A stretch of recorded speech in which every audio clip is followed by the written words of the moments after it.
أعوذ بالله من الشيطان الرجيم بسم الله الرحمن الرحيم رب اشرح لي صدري ويسر لي أمري واحلل عقدة من لساني يفقهوا قولي ربنا زدنا علما اللهم فقهنا في الدين اللهم انفعنا بما علمتنا وعلمنا ما ينفعنا وزدنا علما آمین۔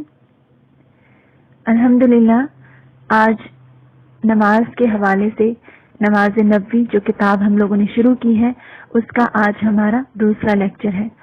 پچھلی بار ہم نے نماز کے کچھ اہمیت اور فضائل کے بارے میں پڑھا تھا، انشاءاللہ وہیں سے آنورڈز ہم سٹارٹ کریں گے۔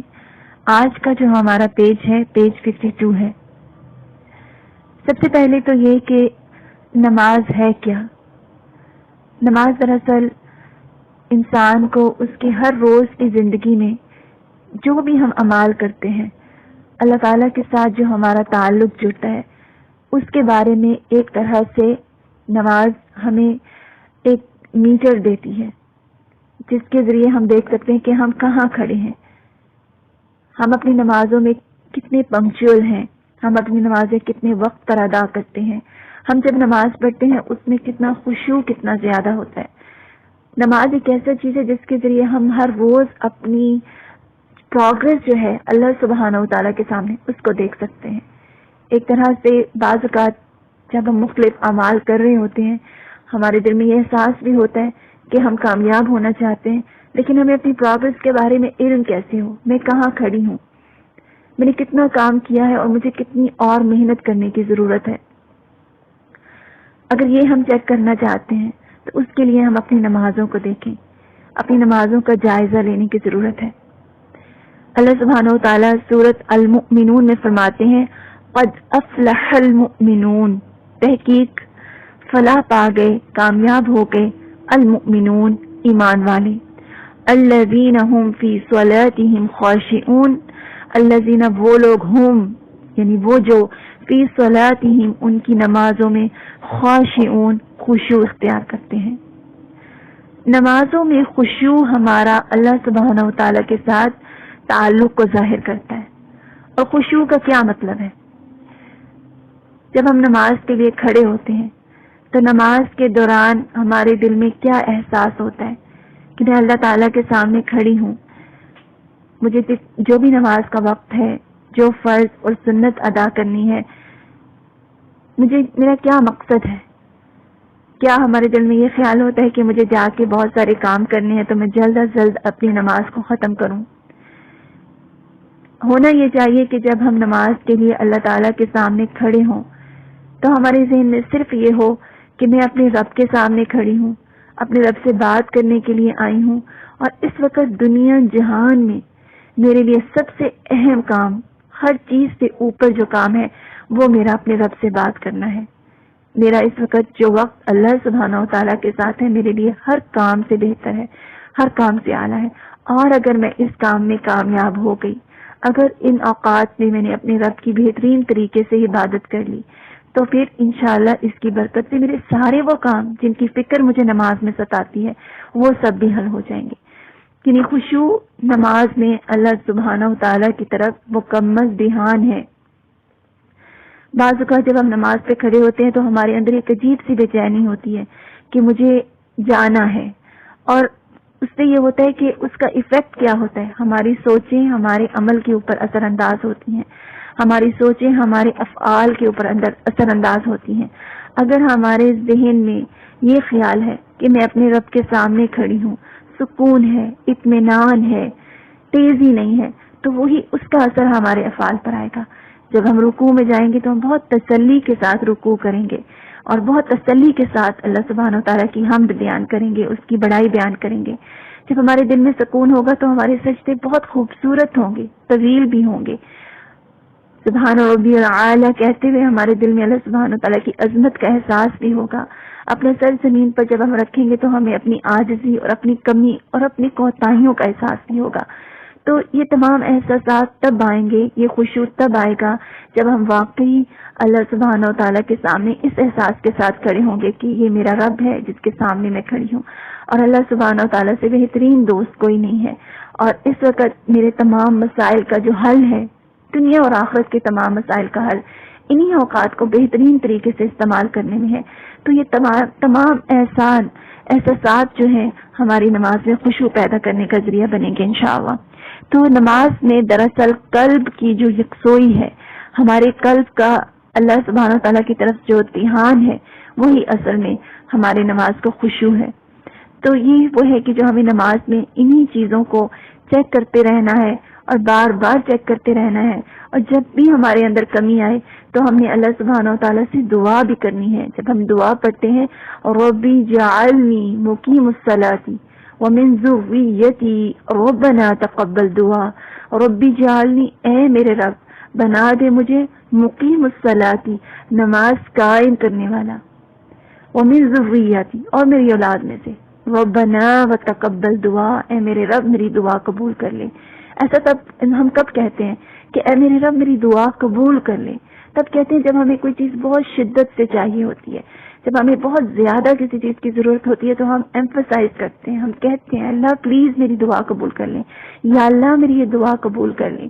تو جب ہمارے دل میں خواہش ہوگی کہ میری نمازیں بہترین ہو جائیں، میری نمازیں اعلیٰ ہو جائیں، میری نمازوں میں میرے رب کے سوا کوئی نہ ہو، یعنی کوئی خیالات میری نماز میں نہ آئیں، تو جب ہم بہت شدت کے ساتھ اور بہت خشوع کے ساتھ یہ دعا مانگیں گے، اور پھر صرف اپنے لیے نہیں مانگیں گے، اپنی اولادوں کے لیے بھی مانگیں گے، جب ہم جان جائیں گے کہ نماز دراصل کامیابی ہے، تو نماز کامیابی کی کنجی ہے، نماز دین کا ستون ہے، نماز جنت میں داخلے کا ذریعہ ہے، کامیابی کا ذریعہ ہے، نماز ہی تو ہے جس کے بارے میں سب سے پہلے سوال کیا جائے گا۔ اول ما یحاسب الناس یوم القیامۃ من اعمالہم الصلاۃ، سب سے پہلے جو قیامت کے دن لوگوں کے اعمالوں میں سے جو سوال کیا جائے گا وہ نماز ہوگی۔ تو جب ہم نے ان تمام چیزیں ہمارے ذہن میں ہوں گی، اور انسان سب سے زیادہ اپنے بعد جس کی فکر کرتا ہے وہ اس کی اولاد ہی ہے، تو انسان پھر نماز میں اپنی اولاد کو بھی یاد رکھے گا، یعنی اس کے دعاؤں میں اس بات کو بھی یاد رکھے گا کہ اللہ سبحانہ و تعالیٰ میری اولاد کو بھی نمازوں کا پابند بنا دے۔ اور پھر اس کے بعد جب انسان کے اندر نماز کے ذریعے جو خشوع اور جو نرمی پیدا ہوتی ہے، تو اس کے بعد اس کے دل میں تمام مومنین اور مومنات، تمام انسانوں کے لیے بھی جذبہ پیدا ہوتا ہے۔ پھر وہ یہ دعا کرتا ہے ربنا اغفر لی ولوالدی وللمؤمنین یوم یقوم الحساب، کہ اللہ تعالیٰ میری بخشش کر دے، میرے والدین کی بخشش کر دے، اور تمام مومنین اور مومنات کی قیامت کے دن بخشش کر دے۔ تو ایسے احساسات انسان کے اندر نماز ہی کے ذریعے پیدا ہوتے ہیں، کیونکہ کمپنی انسان کے اوپر اثر ڈالتی ہے نا، جیسے لوگوں میں ہم بیٹھیں گے، جیسے دوست اور احباب ہمارے ہوں گے، اس کا اثر ہمارے اعمال پر بھی ہوگا، ہماری طبیعت پر بھی ہوگا، اور ہمارے روزمرہ زندگی میں جو بھی ہم کام کرتے ہیں اس پر بھی ہوگا۔ تو جب ہماری کمپنی اللہ سبحانہ و تعالیٰ کے ساتھ جتنی زیادہ ہوگی، جتنا وقت ہم نماز میں خشوع کے ساتھ گزاریں گے، اس کا اثر انشاءاللہ تعالیٰ ضرور آہستہ آہستہ ہمارے طبیعت پر بھی آئے گا، ہمارے اندر جو حلم پیدا ہوگا، جو ٹھہراؤ اور جو سکون پیدا ہوگا، وہ اسی کے ذریعے پیدا ہوگا انشاءاللہ۔ آج کی جو حدیث ہے، سیدنا عثمان رضی اللہ عنہ روایت کرتے ہیں کہ رسول صلی اللہ علیہ وسلم نے فرمایا، جس شخص نے نماز عشاء باجماعت ادا کی تو اس کے لیے اتنا ثواب ہے کہ گویا اس نے آدھی رات تک قیام کیا، اور جس نے صبح کی نماز باجماعت پڑھی تو اتنا ثواب پایا کہ گویا اس نے تمام رات نماز پڑھی۔ سب سے پہلے تو خاص طور پہ مردوں کے لیے ہے کہ وہ جماعت کے ساتھ نماز ادا کریں۔ عورتیں عام طور پہ مساجد میں نماز باجماعت ادا کرنے نہیں جاتی، گھروں پر ہی ہوتی ہیں۔ تو اگر عورتوں کی بات ہو رہی ہے تو ان کے لیے کیا ہے کہ اگر ہم عشاء کی نماز ادا کرتے ہیں اور خشوع و خضوع کے ساتھ ادا کرتے ہیں، اور اس کا مطلب کیا ہے کہ گویا آدھی رات کی قیام کا ثواب مل گیا، اور پھر اگر صبح وقت پر نماز کے لیے اٹھے اور فجر کی نماز ادا کی تو گویا اس کا مطلب کیا ہوا کہ اس نے تمام رات نماز پڑھی۔ ہم سب چاہتے ہیں نا کہ ہم اللہ سبحانہ و تعالیٰ کے ہاں الاولون اور سابقون میں ہو جائیں۔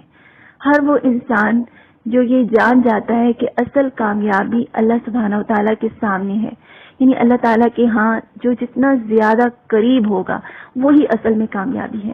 دنیا میں تو ظاہری طور پر جس کا زیادہ اسٹیٹس ہوتا ہے، جس کے پاس زیادہ کیریئر میں ہائپ ہوتا ہے، ایجوکیشنل ورلڈلی ایجوکیشن میں جو زیادہ ہوتا ہے، یا جس کے پاس جتنی زیادہ مال ہوتا ہے، ویلتھ ہوتی ہے، اس کو ہائیسٹ اسٹیٹس سمجھا جاتا ہے، اور اس کو اسی کی عموماً لوگ میجورٹی تمنا بھی کرتے ہیں کہ ہمارے پاس یہ ہو۔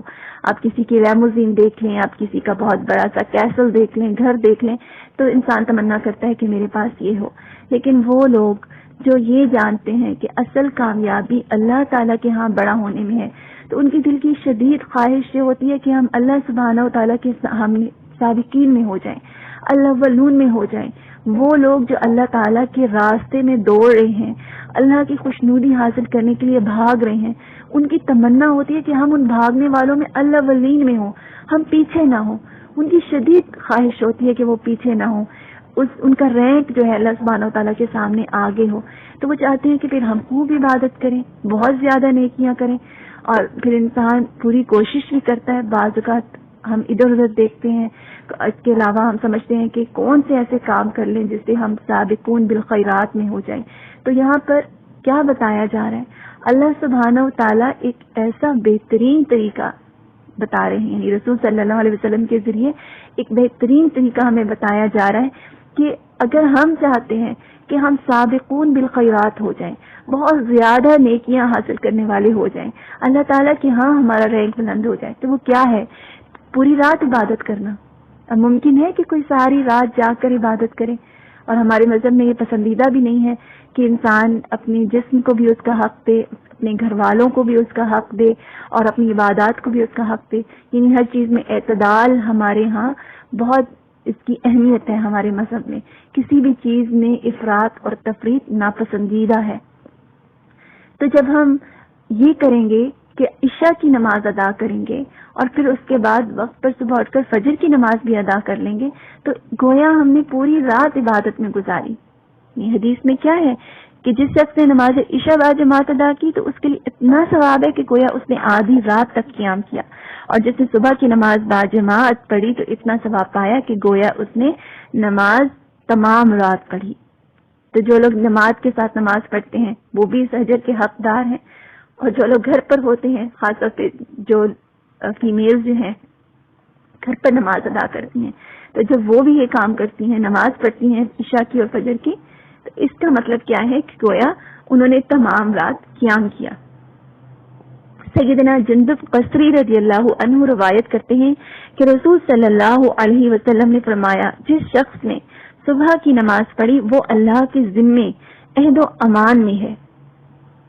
بعض کا جب ہم صبح اٹھتے ہیں ہمیں بہت سارے گھر کے کام کرنے ہوتے ہیں، کچھ لوگوں کو جابس پر جانا ہوتا ہے، کچھ لوگوں کو باہر نکلنا ہوتا ہے، اور بہت سارے کام ہیں جو کہ ہمارے اسکیجول کا حصہ ہوتے ہیں، ہم نے ادا کرنے ہوتے ہیں، اور انسان کے ذہن میں دھڑکا بھی لگا رہتا ہے کہ میرے سارے کام ہو جائیں، میرے کسی کام میں کمی نہ ہو، مجھے کوئی نقصان نہ پہنچ جائے، میرے مال کو، میری اولاد کو، میری چیزوں کو۔ انسان ہمیشہ اس بات کے بارے میں ڈرتا رہتا ہے۔ ہم چاہتے ہیں کہ ہمارے بچے جب ہم اسکول جاتے ہیں وہ محفوظ رہیں، وہ اللہ کی امان میں ہوں، ہمارے ازواج ہیں، جو زوج ہیں، جو اسپاؤسز ہیں، وہ بھی اللہ سبحانہ و تعالیٰ کی امان میں ہوں۔ جب وہ گھر سے باہر جاتے ہیں وہ خیریت سے جائیں اور خیریت سے آئیں۔ ہمارے ماں باپ، ہمارے بہن بھائی سب اللہ سبحانہ و تعالیٰ کی حفاظت میں ہوں۔ خود ہماری صحت کے بارے میں ہمیں فکر ہوتی ہے، ہر چیز کی فکر ہوتی ہے، ہمارے جتنے کام ہیں وہ بہترین طریقے سے ادا ہو جائیں، اور یہ کہ اللہ سبحانہ و تعالیٰ ہم سے راضی رہیں، کیونکہ جس سے اللہ سبحانہ و تعالیٰ خوش ہیں تو گویا وہ اللہ کی امان میں ہے، حفاظت میں ہے، اس کی تمام چیز ان دا کنٹرول ہے، انڈر کنٹرول ہے۔ بعض کا تو ہوتا ہے نا، ہمیں چیزیں لگتا ہے کہ چیزیں آؤٹ آف کنٹرول ہو رہی ہیں، چیزیں خراب ہو رہی ہیں، چیزوں میں ہمارے معاملات درست نہیں رہے، لیکن اگر ہم اللہ سبحانہ و تعالیٰ ہم سے راضی ہیں تو بظاہر اگر چیزیں ہمیں آؤٹ آف کنٹرول بھی لگ رہی ہیں کسی بھی وجہ سے، تو اگر ہم اللہ سبحانہ و تعالیٰ کی امان میں ہیں تو ہر چیز بہتر ہے، ہر چیز اپنی جگہ پر ہے۔ کچھ اپس اینڈ ڈاؤنس اللہ سبحانہ و تعالیٰ کی حکمتوں کی وجہ سے ہوتے ہیں، بعض اوقات کچھ تبدیلیاں ہماری زندگی میں ہمارے ہی فائدوں کی وجہ سے آتی ہیں۔ اللہ سبحانہ و تعالیٰ ہمیں کچھ سکھانا چاہتے ہیں یا ہمیں کوئی فائدہ پہنچانا چاہتے ہیں تو ہمیں بعض اوقات مختلف سچویشنز میں ڈالتے ہیں۔ بچوں کو جب ہم صبح اسکول بھیجتے ہیں وہ اسکول جا کر مختلف حالات سے گزرتے ہیں، آپس میں دوست کلاس فیلوز کے ساتھ گزر سکتے ہیں، اسٹڈیز میں جو وہ اسٹرگل کرتے ہیں. محنت کا کام ہے نا, صبح صبح اٹھ کر جانا, اسکول جانا, بچوں کے لیے تو یہی محنت ہے. لیکن جو یہ محنت سے وہ گزر رہے ہیں تو اس میں ان کے لیے فائدہ ہے. اسی طرح اگر ہمیں بعض اوقات اللہ سبحانہ و تعالیٰ کچھ حالات میں ڈالتے ہیں تو جو ہمیں بظاہر ناپسندیدہ ہوتے ہیں تو اس میں بھی ہمارے لیے فائدہ ہوتا ہے. تو جس شخص نے صبح کی نماز پڑھی وہ اللہ کے ذمے میں ہے. اللہ تعالیٰ کی ذمہ داری ہے کہ اللہ سبحانہ تعالیٰ کی حفاظت کریں. تو فجر کی نماز پڑھنا اپنی عادت کا حصہ بنا لینا چاہیے. یہ ہماری فرائض میں اولین چیز ہے, اور اس کو پڑھنے کے بعد مطمئن ہو جائیں کہ انشاءاللہ اللہ سبحانہ تعالیٰ میرے تمام امور کی حفاظت کریں گے. کتنی بڑی گارنٹی ہے نا. بعض اوقات لوگ مختلف کمپنیز سے اپنی گھروں کی گارنٹی لیتے ہیں کہ اس کی حفاظت کے لیے, اور پھر منتھلی پیمنٹس بھی کرتے ہیں کہ اگر کوئی ڈیمیج ہو جائے گا, کوئی نقصان ہو جائے گا تو کمپنیز کو آلریڈی پے کیا ہوا انشورنس کے لیے تو وہ اس ڈیمیج کو کور اپ کر لیں گی. لیکن یہاں پر اللہ سبحانہ و تعالی ہمارے تمام چیزوں کی گارنٹی دے رہے ہیں کہ اگر ہم نے فجر کی نماز ادا کر لی ہے تو ہم اللہ سبحانہ و تعالی کی حفاظت میں ہیں, اللہ تعالی کے ذمے ہیں.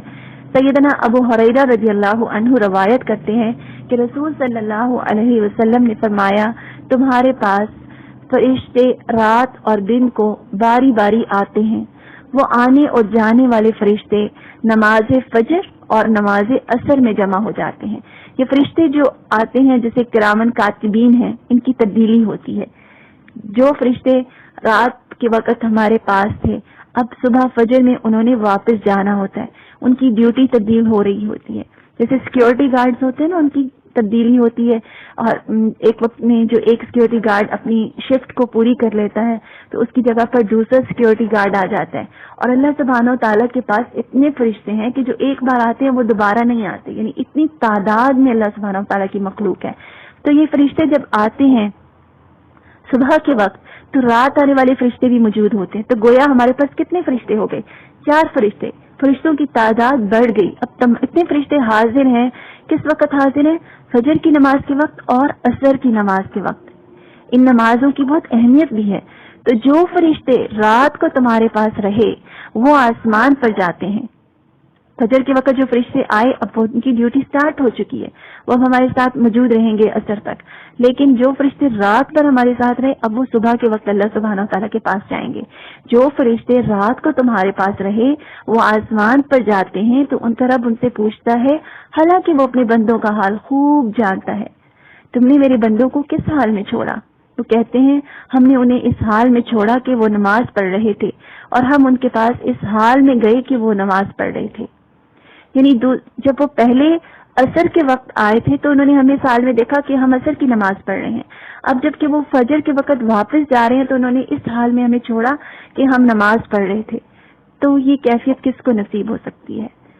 وہ شخص جو اپنی نمازوں کو پابندی کے ساتھ ادا کرتا ہے, جو 5 نمازوں پر دوام اختیار کرتا ہے, جو ہر حال میں نماز کو ادا کرتا ہے. بعض اوقات سچویشنز مختلف ہو سکتی ہیں لیکن کنسسٹنسی اس کو کہا جاتا ہے کہ جو عمل ہماری زندگی کا حصہ ہے, زیادتی کے ساتھ, کثرت کے ساتھ. اگر جو شخص ہمیشہ ہی نماز ادا کر رہا ہے فجر کی, ہمیشہ ہی عصر کی نماز پڑھ رہا ہے, تو فرشتے موجود ہوں گے, اور فرشتے جب جائیں گے اللہ سبحانہ و تعالیٰ کے پاس تو بتائیں گے کہ ہم نے اس حال میں چھوڑا کہ آپ کا بندہ آپ کی عبادت کر رہا تھا. اور اللہ سبحانہ و تعالیٰ بندوں کی محبت کی وجہ سے پوچھیں گے, کیونکہ اللہ تعالیٰ کو تو معلوم ہے کہ میرے بندے کیا کر رہے ہیں, لیکن کیونکہ اللہ سبحانہ تعالیٰ کو اپنے بندوں سے محبت ہے, اللہ تعالیٰ سننا چاہتے ہیں اپنے فرشتوں سے کہ میرے بندے کیا کر رہے تھے, تو فرشتے پھر اللہ سبحانہ تعالیٰ کو ہمارے حال کے بارے میں بتائیں گے. تو یہاں پر سوچنے کی بات یہ ہے کہ جب عصر کے وقت فرشتے آئیں تو ہم جاگ رہے ہوں اور ہم بجائے اس کے مختلف کاموں میں مشغول ہوں, ہم اس وقت نماز ہی ادا کر رہے ہوں. اور فجر کے وقت بجائے اس کے کہ ہم سو رہے ہوں اور غفلت کی نیند سو رہے ہوں, ہمارا کوئی ارادہ ہی نہ ہو اٹھنے کا, اور اگر ہمیں جاب پر جانا ہے, کسی ڈیوٹی پر پہنچنا ہے, اس کے لیے تو ہم فوراً اٹھ جائیں. لیکن اب جب نماز کا وقت ہے تو ہمیں ارادہ ہی نہیں ہے. جب رات کو ارادہ ہی نہیں کیا تو پھر کیسے آنکھ کھلے گی؟ تو جب ہم ارادہ کر کے سوئیں گے, دعا کر کے اللہ سبحانہ و تعالیٰ سے سوئیں گے, تو انشاءاللہ اللہ سبحانہ و تعالیٰ ہمیں فجر کے وقت پہنچا دیں گے. تو اس اوقات میں جب فرشتے حاضر ہوں گے تو وہ اللہ سبحانہ و تعالیٰ کے پاس جا کر ہمارے بارے میں بتائیں گے. تو ہم سوچ سکتے ہیں کہ آج جب فرشتے آئیں فجر کے تو میں اس وقت وہ مجھے اس حال میں پائیں کہ میں جاگ رہی ہوں تاکہ وہ میرے رب کو جا کر بتائیں کہ میں نماز پڑھ رہی تھی. اصل میں آئیں تو وہ میرے رب کو جا کے بتائیں کہ اللہ کی بندی نماز پڑھ رہی تھی.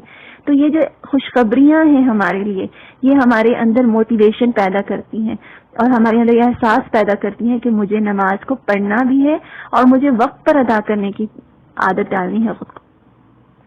اسی طرح سیدنا ابو ہریرہ رضی اللہ عنہ سے روایت ہے کہ رسول صلی اللہ علیہ وسلم نے فرمایا منافقوں پر فجر اور عشاء کی نماز سے بھاری کوئی نماز نہیں. اگر انہیں ان نمازوں کا ثواب معلوم ہو جائے تو وہ ان میں ضرور پہنچیں، اگرچہ انہیں سرین پر گھسٹ کر ہی آنا پڑے. سرین پر گھسٹ کر آنے کا مطلب ہے اگر پاؤں سے چلنے کی طاقت نہ ہو تو ان نمازوں کے ثواب اور اجر کی کشش انہیں گھسٹ کر مسجد پر پہنچنے پر مجبور کرے، یعنی ہر حال میں پہنچے.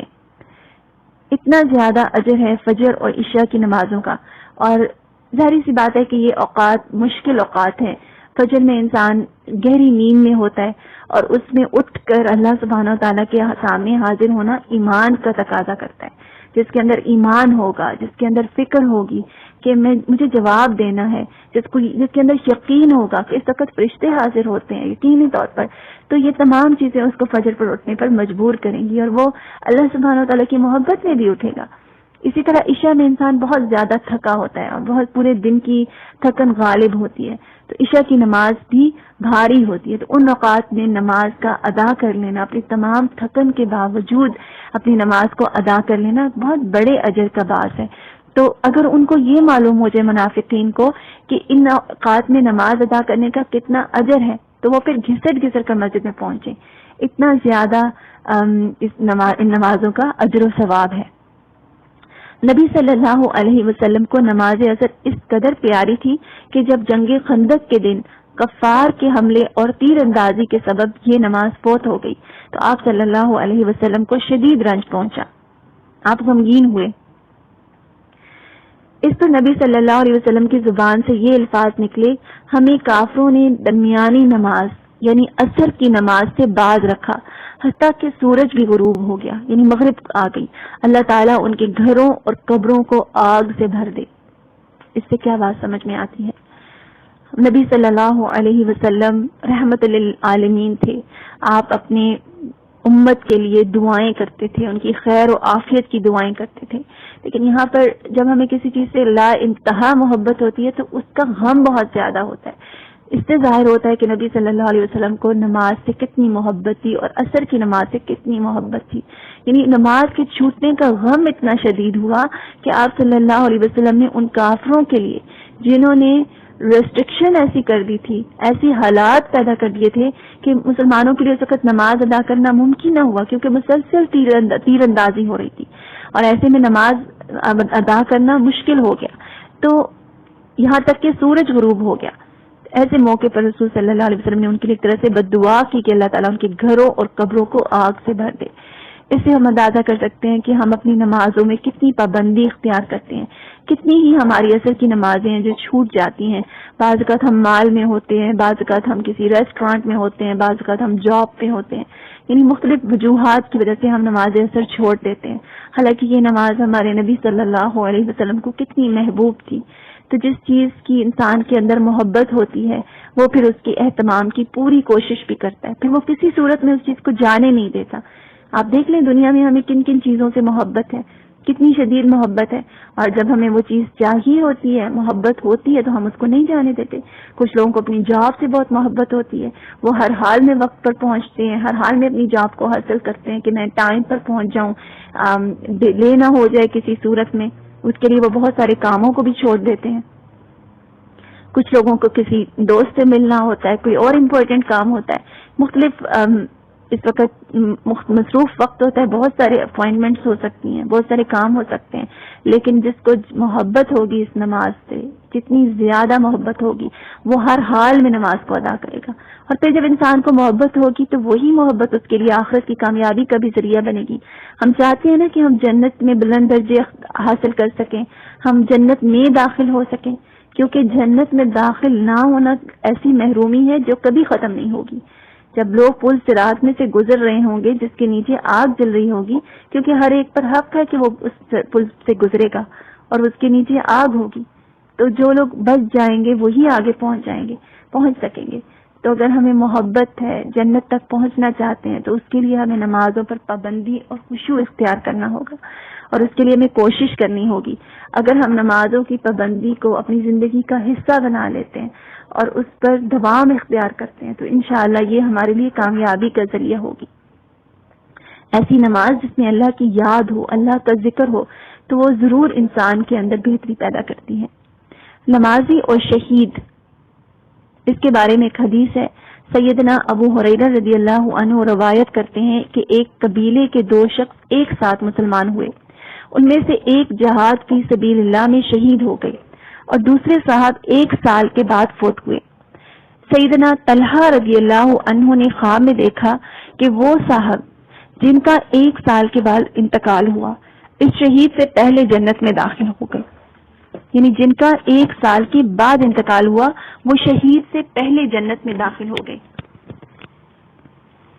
سیدنا طلحہ رضی اللہ عنہ کہتے ہیں کہ مجھے بڑا تعجب ہوا کہ شہید کا رتبہ تو بہت بلند ہے، اس لیے جنت میں اسے پہلے داخل ہونا چاہیے۔ اور اب سب جانتے ہیں کہ شہید کا رتبہ کتنا بلند ہے، کیونکہ اس کی جان اللہ تعالیٰ کے راستے میں نکلتی ہے، یعنی وہ اپنی جان ہی اللہ سبحانہ و تعالیٰ کے راستے میں قربان کر دیتا ہے۔ لیکن یہاں پر آپ دیکھیں، میں نے صبح کے وقت خود ہی رسول صلی اللہ علیہ وسلم سے اس تقدیم اور تاخیر یعنی اس دیر کی وجہ پوچھی۔ تقدیم یعنی جلد، یعنی وہ صاحب جو بعد میں فوت ہوئے وہ جلدی جنت میں داخل ہو گئے، اور وہ شہید جو پہلے فوت ہو چکے تھے، شہید ہو چکے تھے، وہ دیر سے جنت میں داخل ہوئے۔ اس کی وجہ انہوں نے رسول صلی اللہ علیہ وسلم سے پوچھی، تو آپ صلی اللہ علیہ وسلم نے فرمایا، جس شخص کا بعد میں انتقال ہوا، کیا تم اس کی نیکیاں نہیں دیکھتے کس قدر زیادہ ہو گئی؟ کیا اس نے 1 رمضان کے روزے نہیں رکھے اور سال بھر کی فرض نمازوں کی 6000 یا اتنی رکعتیں زیادہ نہیں پڑھی؟ اب دیکھیں، یہ دونوں صحابی مہاجرین میں سے تھے اور دونوں نے اکٹھے ہجرت کی تھی، مہاجر بھی تھے، اللہ کے راستے میں ہجرت بھی کی تھی، جہاد اور تمام اچھے اعمال میں دونوں ساتھ ساتھ شامل تھے۔ ان میں سے ایک میدان جہاد میں شہید ہو گیا اور دوسرا جہاد کی تیاری میں مصروف رہا اور ساتھ ساتھ اچھے اعمال بھی کرتا رہا، فرائض کی ادائیگی بھی کرتا رہا۔ تو اس سے کیا بات سمجھ میں آتی ہے کہ جو شخص جس کے پاس زیادہ نمازیں تھیں، زیادہ رمضان کے روزے تھے، وہ پہلے جنت میں داخل ہو گیا، حالانکہ شہید کی جان اللہ سبحانہ و تعالیٰ کے راستے میں نکلی تھی۔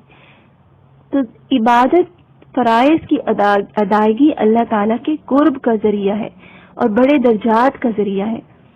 بعض اوقات ہم سوچتے ہیں کہ ہم کون سا ایسا کام کریں اور وہ نیکی کا کام بھی ہو، اور بہت سارے نیکی کے کام ہم کر لیں اور چیریٹی دے دیں اور بہت سارے مختلف کام کرنے چاہیے، ہمارے صالحہ بہت پسندیدہ ہیں، لیکن جب ہم فرائض کی ادائیگی کرتے ہیں، یہ سب سے اول لسٹ میں آتا ہے۔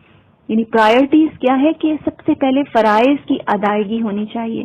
اگر فرائض کی ادائیگی کے بغیر ہم باقی کام کرتے ہیں تو وہ بلند درجات کی طرف نہیں لے کر جائیں گے، لیکن فرائض کی ادائیگی کے ساتھ باقی کام بلند درجات کی طرف لے کر جائیں گے۔ بالکل اسی طرح جیسے اگر آپ نے ایک عمارت کھڑی کی ہے، وہ عمارت کھڑی کرنا دراصل فرائض کی ادائیگی ہے۔ اگر آپ 5 وقت کی نمازیں باقاعدگی سے پڑھتے ہیں، آپ رمضان کے روزے رکھتے ہیں، اگر حج فرض ہے تو وہ بھی کیا ہے، اور اس کے بعد زکوٰۃ بھی ادا کرتے ہیں، یہ فرائض ہیں، اور توحید پر قائم ہیں، آپ کے تمام اعمال جو ہیں صرف اللہ سبحانہ و تعالیٰ کی ذات کے لیے ہیں۔ اس کے بعد اب آپ عمارت پر پینٹ کرنا چاہتے ہیں، اپنی بلڈنگ کو خوبصورت بنانا چاہتے ہیں، تو پھر باقی اعمال صالحہ بھی کریں۔ حسن سلوک کرنا، لوگوں کے ساتھ چیریٹی دینا، کسی کی مدد کر دینا، مریض کی عیادت کر دینا، یہ چیزیں اس بلڈنگ کی خوبصورتی میں اضافہ کے ذریعہ بنے گی اور زیادہ اللہ سبحانہ تعالیٰ کے قرب کا ذریعہ بنے گی۔ لیکن سب سے پہلے جو چیز ہے وہ بیس ہے، اور اس کی اہمیت بہت زیادہ ہے، اور اس کو ادا کرنے کے بعد کم نہ سمجھے کہ ہم نے کچھ کم کیا ہے۔ اس کے اجر اور ثواب کا اندازہ لگائیں کہ وہ شخص جو شہید ہو گیا وہ بعد میں داخل ہوا، اور جس کی نمازیں زیادہ تھیں، جس کے روزے زیادہ تھی، وہ پہلے جنت میں داخل ہو گیا۔ حدیث میں آیا ہے کہ مرابط کا اجر و عمل جاری رہتا ہے، لہذا یہ اپنے اس بھائی سے بڑھ گیا جو پہلے شہید ہو گیا تھا، یعنی جو شخص بعد میں تھا اس کے عمل جاری و ساری تھے، اس وجہ سے وہ اپنے بھائی سے پہلے جو شہید ہو گیا تھا جنت میں داخل ہو گیا۔ اللہ سبحانہ و تعالیٰ سے دعا ہے کہ اللہ سبحانہ و تعالی ہمیں اپنی محبت دیں اور ایسے کاموں کی محبت دے جو ہمیں اللہ سبحانہ و تعالیٰ سے قریب کر دیں. اللہ سبحانہ و تعالیٰ ہمیں سابقون الاولون میں کر دیں. ہم نماز کو ادا کرنے والے ہوں، خشوع سے ادا کرنے والے ہوں، دوام اور ہمیشگی کے ساتھ ادا کرنے والے ہوں. اللہ سبحانہ و تعالیٰ نماز کو ہماری آنکھوں کی ٹھنڈک اور ہمارے دل کا سکون اور اللہ کے قرب کا ذریعہ اور اس سے تعلق میں اضافے کا ذریعہ بنا دیں. جزاکم اللہ خیرا کثیرا. ربنا تقبل منا انک انت السمیع العلیم وتب علینا انک انت التواب الرحیم. السلام علیکم ورحمۃ اللہ وبرکاتہ.